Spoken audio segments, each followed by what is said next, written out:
भारत माता की। राष्ट्र सरकार के मंत्री उदय सावंत जी, हमारे प्रदेश अध्यक्ष रविंद्र चौहान जी, doctor Rohit Tilak ji, doctor Geetali Tilak ji, doctor Pranati Tilak ji, यहीं की विधायक और मंत्री महाराष्ट्र सरकार में माधुरीताई मिसाल जी, और आज इस सभागार में अजीत जी के सम्मान में एकत्रित आए हुए पुणे के सभी भाइयों बहनों को मेरा राम राम नमस्कार। मित्रों, आज महान देशभक्त, महान स्वतंत्रता सेनानी, दूरदृष्टा और एक प्रखर पत्रकार लोकमान्य बाल गंगाधर तिलक जी की 106वीं पुण्यतिथि है। मैं बड़े मन से तिलक महाराज के जीवन को, उनके सिद्धांतों को और देश की आजादी और देश का रास्ता प्रशस्त करने के लिए उनके योगदान को मनपूर्वक प्रणाम कर कर स्मरण करता हूं। आज अन्ना भाऊ साठे जी का भी जन्मदिन है। अन्ना भाऊ जिस परिस्थिति में पैदा हुए, समाज के जिस वर्ग में पैदा हुए, मातंग समाज से पैदा होकर बहुत अल्प काल का शिक्षा प्राप्त कर कर अपने आप, कोई व्यक्ति कैसे अपने आप को शिक्षित करता है, इसका अगर पूरे भारत में उदाहरण ढूंढना है तो अन्ना भाऊ साठे जी एकमात्र उदाहरण है। वो स्वयं विद्यार्थी भी थे, वो स्वयं शिक्षक भी थे, और फिर भी न केवल मातंग समाज, न केवल दलित समाज, समग्र समाज के एक महान समाज सुधारक बनकर वो उभरे। वो लोग कवि भी बने, वो क्रांतिकारी विचारों से अपने साहित्य का सृजन भी करे, और वो मराठी साहित्य जगत में साहित्य रत्न और लोक शाहीर भी कहलाए गए। जब अन्ना भाऊ के जीवन को समझते हैं तब मालूम पड़ता है कि पूरे जीवन में जो बच्चा सिर्फ डेढ़ दिन ही स्कूल में जा पाया, उसने अपने आप को विद्यार्थी और शिक्षक दोनों बनाकर समाज में इतना बड़ा योगदान दिया। साठे जी को भी मैं मनपूर्वक प्रणाम करता हूं। भाइयों बहनों, आज तिलक महाराज की पुण्यतिथि है। कोई एक व्यक्ति के जीवन पर जब पुस्तक लिखना होता है तो उसके बहुत सारे चैप्टर होते हैं, प्रकरण होते हैं। उनके जीवन में उन्होंने जिस जिस विषय पर योगदान दिया है, जो जो घटनाएं घटी हैं, वो चैप्टर में रेखांकित की जाती हैं। मगर तिलक महाराज पर अगर पुस्तक लिखना है तो चैप्टरों से ही पूरा पुस्तक भर जाएगा। इतना बड़ा योगदान तिलक महाराज का भारत के स्वातंत्र संग्राम में। तिलक महाराज स्वातंत्र संग्राम को एक नई दिशा में, एक नया अर्थ देने के लिए उन्होंने एक महान उद्घोषणा की, स्वराज मेरा जन्मसिद्ध अधिकार है। इस देश की जनता को स्वराज कोई दे नहीं सकता। इस देश की जनता का यह अधिकार है और उसको हम प्राप्त कर कर रहेंगे। पुनेरी पगड़ी पहनकर जब वो गौरव के साथ वो बात बोले होंगे मैं कई बार आंख बंद कर सोचता हूं कैसा दैदीप्यमान वो पल होगा जब उन्होंने अमर वाक्य घोषित किया होगा। यही भूमि से शिवाजी महाराज ने स्वराज की घोषणा की थी। उस वक्त उन्होंने कहा था स्वराज मतलब शासन नहीं, सिर्फ शासन नहीं, स्वराज मतलब हमारा शासन, हमारी भाषा, हमारी संस्कृति और हमारा धर्म, ये जब प्रस्थापित होता है तब ही पूर्ण स्वराज की प्राप्ति होती है। और तिलक महाराज ने भी अपने जीवन में स्वराज के आंदोलन के साथ, स्वतंत्रता के आंदोलन के साथ जनता को जोड़ने का काम किया और उन्होंने स्वतंत्रता आंदोलन में एक नए प्रकार के राष्ट्रवाद का जन्म दिया, सांस्कृतिक राष्ट्रवाद का। राष्ट्रवादी कई लोग हुए, मगर तिलक महाराज ने जब गणपति उत्सव और शिवाजी महोत्सव शुरू किया, उन्होंने राष्ट्रवाद को देखते देखते सांस्कृतिक राष्ट्रवाद में बदलने का काम किया। उन्होंने आने वाले दिनों में देश के चलने की दिशा भी तय कर दी और कहा कि ये देश जब भी आजाद होगा इस रास्ते पर चलेगा। और वो व्यक्ति की दूरंदेशी देखिए, आज देश सांस्कृतिक राष्ट्रवाद के रास्ते पर चल गया है, चल पड़ा है। अब उसको कोई वापिस नहीं ला सकता, देश यही रास्ते पे चलता रहेगा। तिलक महाराज एक शिक्षक थे, शिक्षा में राष्ट्रीय शिक्षा के आग्रही थे, प्रखर पत्रकार थे। पत्रकार कितना निर्भीक हो सकता है, वो केसरी के तंत्री लेख देखकर ही कोई इसका अनुभव कर सकता है। और एक बहुत बड़े चिंतक के रूप में उन्होंने भारत की आत्मा की अभिव्यक्ति दुनिया के सामने करने का काम तिलक महाराज ने किया। करोड़ों लोगों के हृदय के अंदर स्वराज का मंत्र प्रज्वलित किया।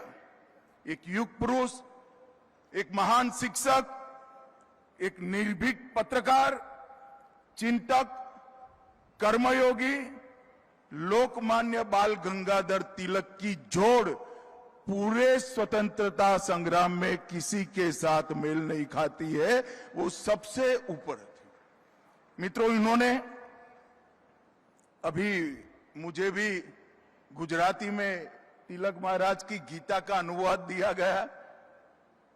मेरा सभी युवाओं से आग्रह है, गीता को तिलक महाराज की दृष्टि से पढ़िए, आपके जीवन में कभी आप गलती नहीं कर पाएंगे, ये मैं आपको गारंटी देता हूं।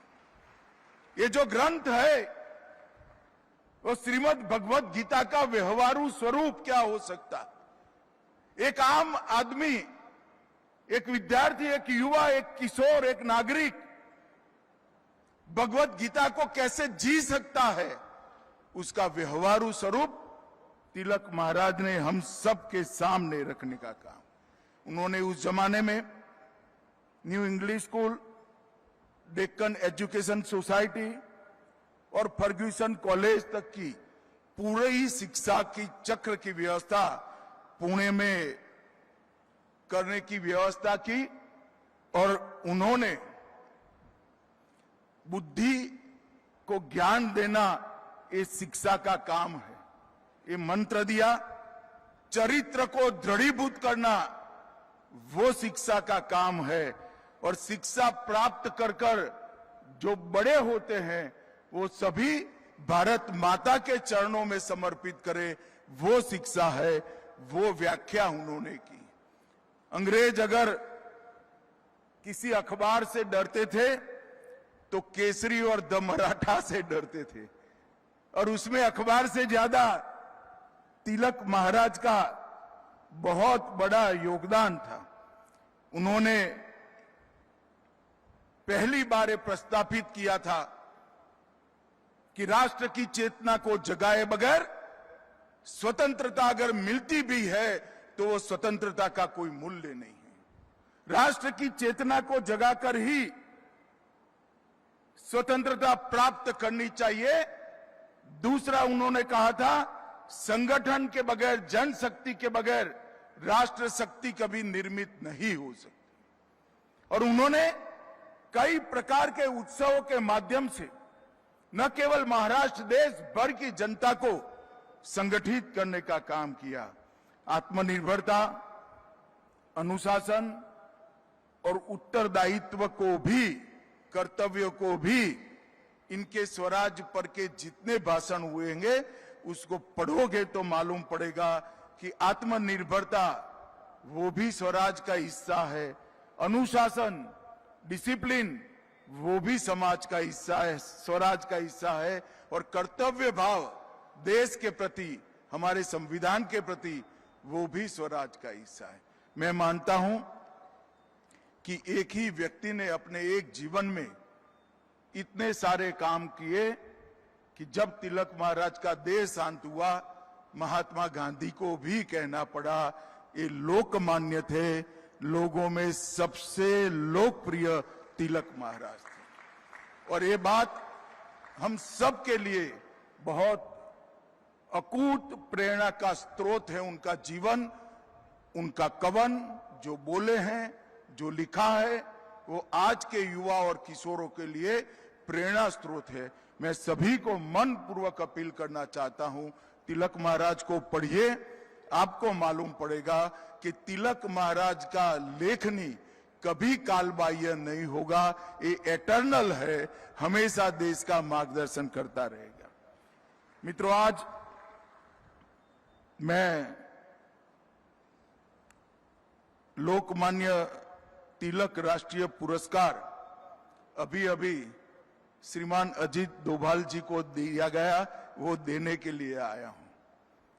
मैं तिलक स्मारक ट्रस्ट का हृदय से धन्यवाद देना चाहता हूं कि अजीत डोभाल जी को पुरस्कार देने के लिए उन्होंने मुझे बुलाया और मुझे ये मौका मिला।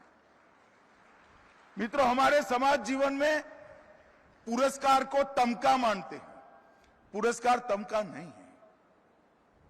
पुरस्कार एक लोगों को प्रेरणा देने का और लोगों के, बड़े लोगों के काम को एक्नॉलेज करने की एक पद्धति है। कोई व्यक्ति जब समाज के किसी भी क्षेत्र में बहुत बड़ा काम करता है, तब वो व्यक्ति नहीं रह जाता है, वो इससे आगे कई गुना आगे निकल जाता है। और समाज का दायित्व है, उत्तरदायित्व है कि ऐसी व्यक्तियों का सम्मान करना। ऐसी व्यक्तियों का जब सम्मान होता है, तब समाज के कृतज्ञ भाव का तो एक प्रकार से निर्वहन होता ही है, क्योंकि जिन्होंने पूरा जीवन समाज के लिए दिया, उनको पुरस्कृत करना वो समाज का उत्तरदायित्व है। परंतु इसके साथ साथ ऐसे व्यक्तित्वों के तरह जीने का भी कई सारे लोगों को प्रेरणा मिलता है, जो परंपरा को निरंतर बनता है। और मैं मानता हूं कि आज तिलक पुरस्कार जो अजीत डोभाल जी ने को मिला है, इस देश के लिए जीने वाले, इस देश के लिए काम करने वाले हर क्षेत्र के नागरिकों के लिए ये बहुत बड़ा प्रेरणा का स्थान बनेगा। इसमें मेरे मन में कोई संशय नहीं है। मैं फिर से एक बार अजीत जी को पुरस्कार देने के लिए और पुरस्कार देने के लिए मुझे बुलाने के लिए तिलक स्मारक ट्रस्ट का हृदयपूर्वक धन्यवाद करना चाहता हूं। मित्रों, मैं गुजरात में गृह मंत्री था, तब से अजीत डोभाल जी को जानता हूं। हमारे यहां एक सीरियल बॉम्ब ब्लास्ट हुआ था, मेरा अजीत जी से कोई परिचय नहीं था।